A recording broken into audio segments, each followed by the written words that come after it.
Assalamualaikum warahmatullahi taala wabarakatuh dan salam sejahtera.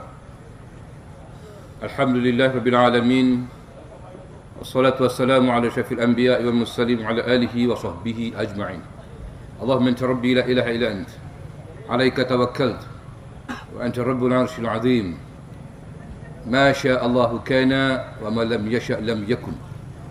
ولا حول ولا قوة إلا بالله العلي العظيم. اعلموا أن الله على كل شيء قدير وأن الله قد حاط بكل شيء علما.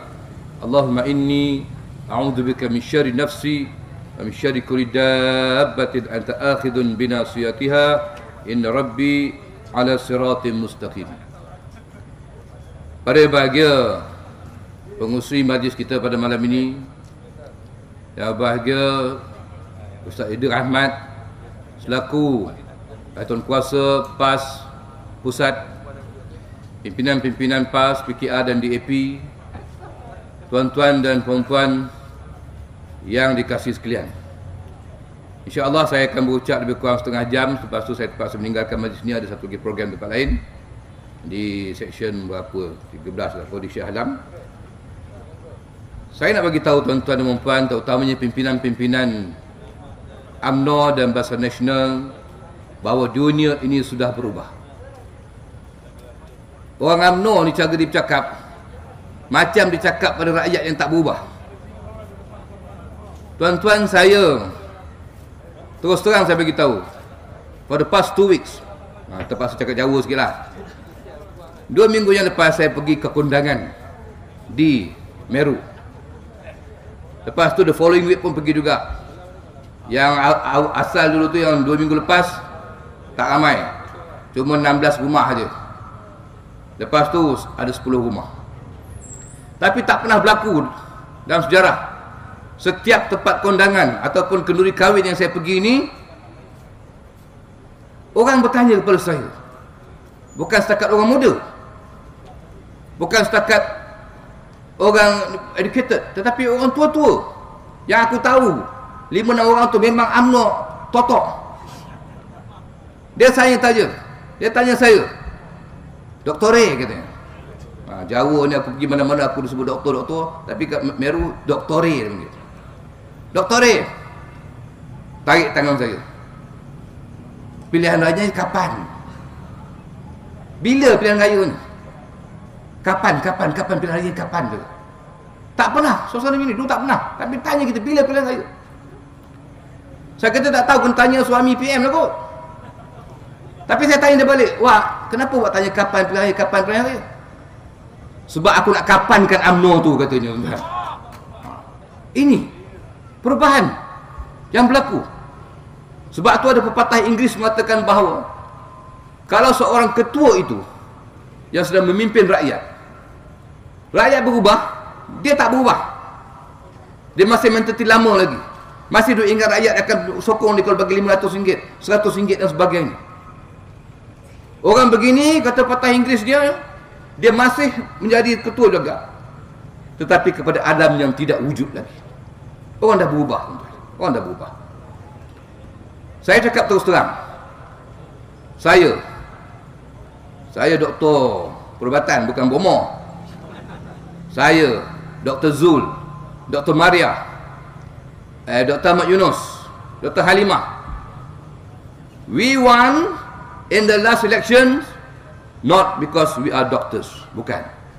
Kami menang bukan sebab kami doktor. Bukan.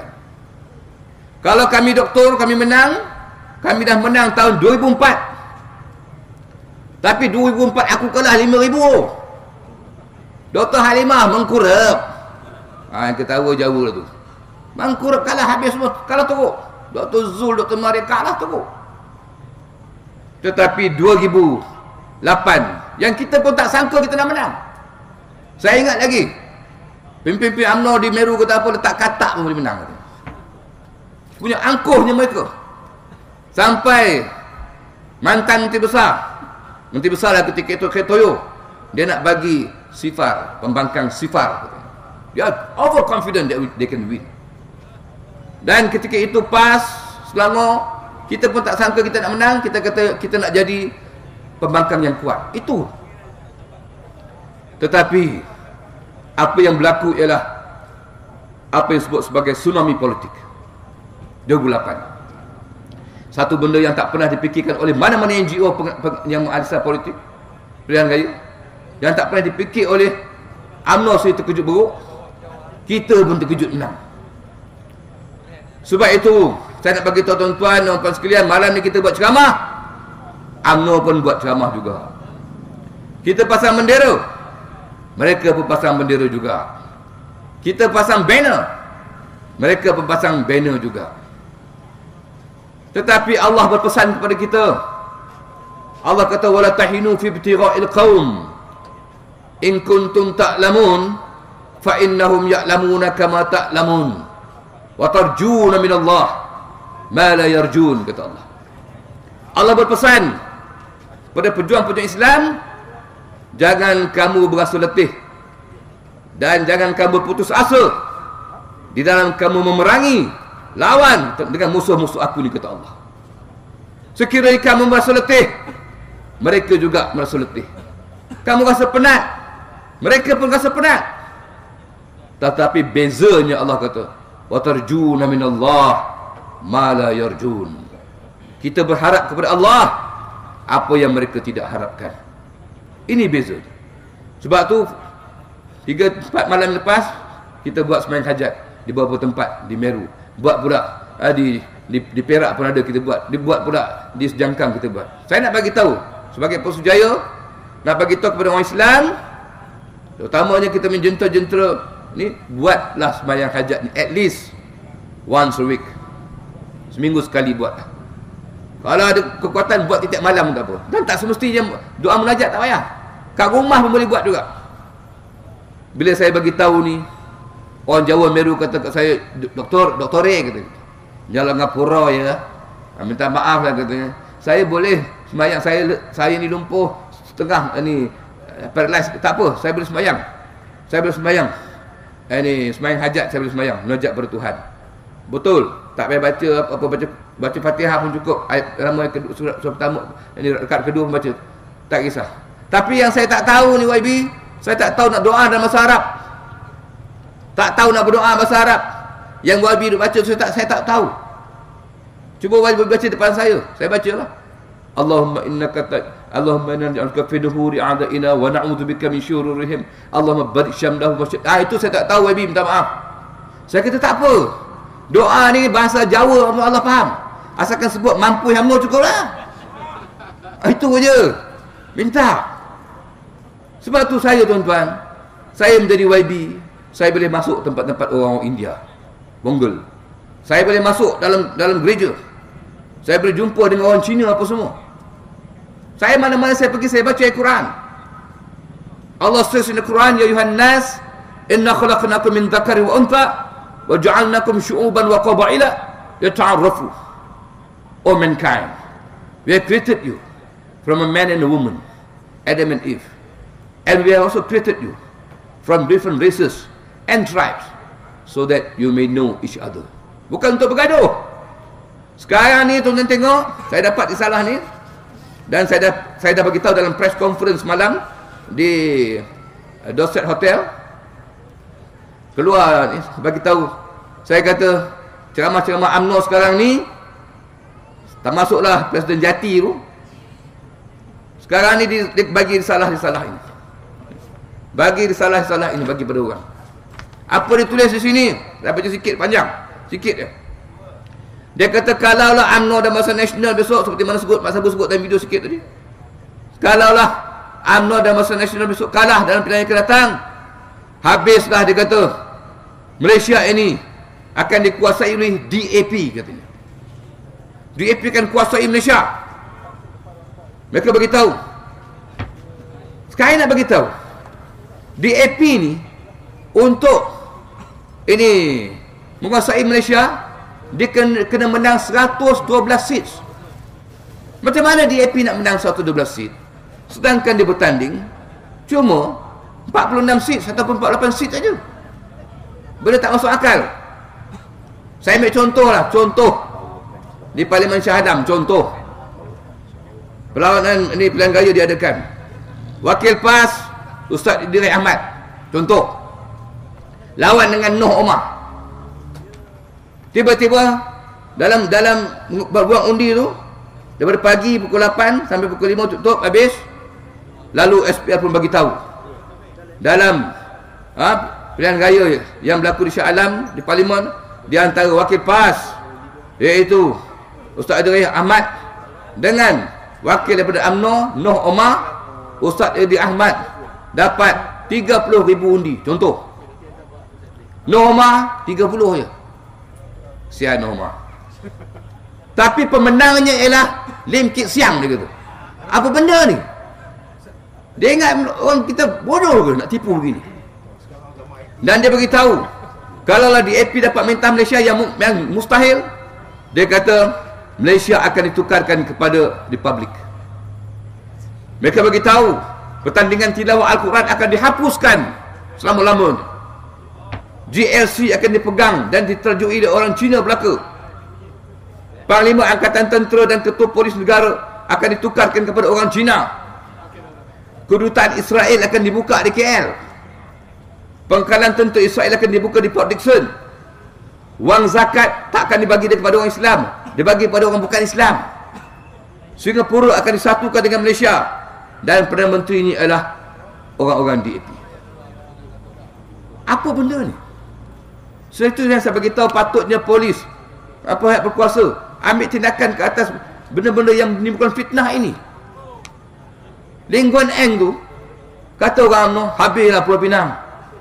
Pulau Pinang sekarang dikuasai oleh DAP, Lim Guan Eng. Tuan-tuan tahu tak, Lim Guan Eng tu Cina katanya. Kita nak tanya, adakah Lim Chong Yu tu orang Banjar ke? Ini Ko Sukun itu orang Pakistan ke apa?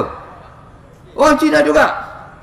Tetapi tuan-tuan, saya nak bagi tahu achievements yang dibuat oleh Yang Berhormat Lim Guan Eng, Ketua Menteri Pulau Pinang. Apa dia buat? Lim Guan Eng masa dia menguasai Pulau Pinang, dia tengok kepada miskin tegar. Miskin tegar ni cakap Jawanya hardcore poverty, iaitu orang yang dapat isteri dengan suami campur income less than $400 per month. Ini berlaku sejak mereka sampailah 2007, langsung tak diambil peduli oleh UMNO dan Barisan Nasional. Dia buat tak tahu. Sedangkan 98% orang yang hardcore poverty ni, miskin tegar, adalah orang Melayu. Orang Cina ada sikit, orang India ada sikit, tapi majoriti orang Melayu. Tapi tiap-tiap kali pilihan raya, dia orang panggil orang ni, nah RM500, nah RM100, nah RM30, RM40 bagi. Lepas tu mampu hang lah, dah tunggu pilihan raya mai belak. Tak buat apa tuan-tuan. Sedangkan sejarah buktikan pada kita, Perdana Menteri kita Pak Lah Badawi tu orang Penang. Dia bukan orang Jawa Meru. Langsung tak ambil peduli. Tapi Lim Guan Eng, he was shocked. Dia kata, betul ke ni? 50 tahun kita dah meminta, ada ke hardcore poverty? Betul lah. Dia pergi house to house, rumah ke rumah, bawa pegawai penyiasat dan sebagainya. Betul. Bila pergi ke kampung memang ada. Tengok suami dia dah lumpuh, tak boleh nak kerja. Anak terpaksa berhenti sekolah sebab tak ada duit bayuran. Isteri cuma jual goreng pisang, jual keropok dan sebagainya. Pendapatan dia hujan cuma dapat RM380 sebulan. Apa Lim Guan Eng buat tuan-tuan? Dia ambilkan peruntukan daripada kerajaan negeri Pulau Pinang, tambahkan, pastikan keluarga ni cukup dapat RM1,000 sebulan. Dia pergi, semua rumah dia pergi. Besok tak percaya tuan-tuan, pergi cari ke Pulau Pinang, cari hardcore poverty ni, orang Eneng dah tak ada. Sebab dapat dihapuskan oleh Lim Guan Eng. Saya tengok rekod, saya mana-mana pergi, saya bawa facts and figures. Apa yang diberitahu oleh Ketua Audit Negara sendiri, macam mana hal ehwal Islam zaman sebelum Lim Guan Eng datang, sebelum DAP Pakatan Rakyat dah pergi. Oh, dia kata, tengok gerakan ini semua bawa BN lah. Kita bagi pada hal ehwal Islam, tengok setahun kita bagi 8 juta. Saya tengok tu 2002, 2003, 2004, 2005, 2006, dia bagi 8 juta. Tahun berikutnya bagi 9 juta. Lepas tu bagi 12.5 juta. Turun balik 10 juta. Paling tinggi bagi 12.5 juta per year, per annum kepada ini orang hal ehwal Islam. Tetapi bila Lim Guan Eng datang, orang yang berapa kali saya berceramah dengan dia, Ustaz Deri lagi banyak kali ceramah dengan dia. Dia cakap di mana-mana dia nak memerintah seperti Umar bin Abdul Aziz. Tuan-tuan, Lim Guan Eng betul lah dia ni anti-Islam lah. Betul lah dia ni anti Melayu. Sebab yang 12.5 juta yang BN bagi dulu masa dia pemerintah, Lim Guan Eng bagi 63 juta. Ini mana lebih baik pada orang Islam? Kemudian tak pernah berlaku dalam sejarah. Tak pernah berlaku dalam sejarah. Dulu tak pernah diiktiraf sekolah agama rakyat. Tak pernah diiktiraf ni kafar guru kafar mampu pilih cari diri sendiri. Budak-budak hafiz langsung tak pernah diiktiraf. Tapi Lim Guan Eng dia pergi ke tempat-tempat para hufaz ni, budak-budak tahfiz ni, dia terkejut dengar budak umur 10 tahun boleh hafal Quran. At the same time tak tahu makna Quran pun. Kau faham ke? Tak faham. Dia kata this is an intelligent boy. Dan dia bagi pertukaran. Tak pernah dia bagi pertukaran, dia iktiraf sekolah-sekolah agama rakyat, bagi pertukaran lebih, dan bagi juga mengiktiraf budak-budak hufaz, bagi pertukaran untuk mereka, dan mengiktiraf ini guru-guru kafar dan juga sekolah agama rakyat. Apa yang berlaku? Orang Cina tanya kepada Lim Guan Eng, why? Kenapa you bagi pada budak tahfiz Quran ni? Ini sedikit peruntukan. Dia kata, budak-budak ni dia kata besar besok, sama ada dia jadi doktor ke, dia jadi engineer ke, dia jadi astronomer ke apa semua, dia jadi wakil rakyat ke, Lim Guan Eng yakin dengan hafalan-hafalan Quran ini dia tidak akan menjadi orang yang ambil duit rakyat. Dia tidak akan menjadi orang yang duit zakat pun sapu, duit lembu pun ambil. Bukan kata jaga orang, lembu tak jaga. Tuan-tuan, ini yang berlaku. These are facts and figures. Sebab itu kita tak takut. UMNO nak ni utusan nak hentam kita ke TV3 everyday hentam kita apa semua. Tadi dia sebut Dr. Morsi tu yang masuk penjara ini Mesir. Apa yang CNN tak cakap kat dia? Apa yang ini BBC tak hentam dia? Apa yang Reuters, dunia punya media ni hentam dia? Dalam keadaan begitu pun Allah bagi pertolongan kepada dia. Dia keluar sebagai seorang presiden. Kita yang hentam kita TV3, berita harian, banyak lagi media-media alternatif, tuan-tuan. Sebab itu kita akan teruskan perjuangan ini. Teruskan perjuangan ini. Mana kita tak tahu, mungkin ini adalah pilihan yang terakhir bagi kita pun tak tahu. Tapi kita kena teruskan perjuangan ini. Saya sejak jadi YB ni saya dah pergi. Memang dulu aku dah pergi luar negeri bagi ni Yayasan Amal apa. Tapi bila saya diinterview 2 kali di televisyen Peshawar. Di televisyen Kuwait ni Kenya. Muka saya keluar dalam TV. Ya aku kan TV3 ambil aku tak keluar pula. Sebab mungkin dia punya TV tu tinggi. Aku ni kecil pendek sikit. Dia ni kumpulan 52. 5 kaki 2 inci. Saya Wabi Answilim, Wabi Hanayu tu semua satu grup lah. Dengan Datuk Tuan-Tuan 5 kaki 2 inci tu.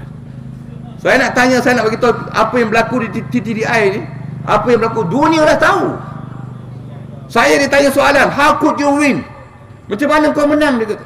Sedangkan tempat kau tu orang India ramai, orang Cina ramai. Macam mana orang India, orang Cina bagi you vote, sedangkan you adalah seorang parti Islam. Macam mana dia orang boleh bagi vote pada you? Dia Christians, dia Buddhist. Macam mana dia boleh bagi undi pada you? Nama dia Brother Rashid, saya ingat lagi. Saya kata, Brother Rashid, you want to know the real answer? Nak tahu kau jawapan? Dia kata dia nak tahu. You want to know the real answer? Yes. 3 kali aku tanya dia. Jawapan dia kata, aku satu saya bagi tahu dia. Aku pun tak tahu. Aku pun tak tahu macam mana aku menang. Tetapi jawapan tu ada dalam Quran. Saya kata dalam Quran Allah says, "Walladzina jahadu fina lanahdiyannahum subulana," kata Allah. Allah kata kalau kamu bergerak berjihad jalan aku, kata Allah, kami yang akan membuka jalan-jalan keluar untuk kamu. Sebab itu kita tidak takut, tuan-tuan. Saya ingat lagi 2008 bila Tan Sri Khalid sebut dalam sidang yang nak bagi 20 meter cube air percuma kepada rakyat Selangor, yang bangun ketika itu yang menjadi ketua pembangkang. Sian dia. Dulu dia duduk kat kursi ni, pindah kursi sana pula. Jadi ketua pembangkang. Ketoyo. Masa itulah, sekarang tak ada ketua pembangkang, orang UMNO tak mau dia dah. Orang UMNO tak mau dia dah. Dia bagi penyapu ke orang. Apa benda ni? Tuan-tuan dia bangun, dia gelak. Saya ingat lagi dia gelak. Dia kata, nak bagi 20 meter cube air percuma, dia kata. Saya ini menteri besar, mantan menteri besar, dia kata. Saya nak bagi tahu, kalau nak bagi 20 meter air cube percuma, saya dapat calculation, nak cari 12 juta satu bulan, nak cari kat mana? Nak cari kat mana ni? 11 juta sebulan cari kat mana, dia kata. Dia kata, saya yakin 6 bulan selepas nak buat ni, kalau nak teruskan juga bagi 20 meter air percuma ni, sama ada Pakatan Rakyat akan bankrupt atau akan dijatuhkan oleh rakyat sendiri. Rupanya betul. Bukan Pakatan Rakyat jatuh, dia yang jatuh.